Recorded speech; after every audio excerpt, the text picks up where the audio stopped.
Hello বন্ধুরা, সুধা তার ভালোবাসার মানুষ তেজকে প্রাণের ঝুঁকি নিয়ে বিপদের হাত থেকে উদ্ধার করে।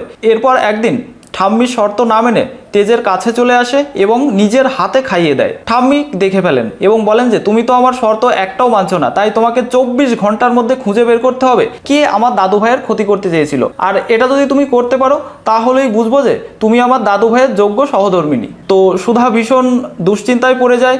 এদিকে ঝিনুক সুধাকে ফোন করে জানিয়ে দেয় যে ইমনই তাকে ক্ষতি করতে চেয়েছিল আর সে সেই মোতাবেক ছদ্মবেশে এসেছিল, কিন্তু তার হাত ফসকে পালিয়ে গেছে ইমন। এরপর ঠাম্মিকে নিয়ে সুধা ইমনের অফিসে যায় এবং তার সামনে রুদ্রমূর্তি ধারণ করে বলে যে সত্যিটা নিজের মুখে তাড়াতাড়ি স্বীকার করে নিন ম্যাডাম, না হলে কিন্তু উদম কেলানি খাবেন। ইমন সুধার রণচণ্ডী মূর্তি দেখে ভয় পেয়ে আমতা করে এবং একটা সময়ে সত্যটা স্বীকার করে ফেলে।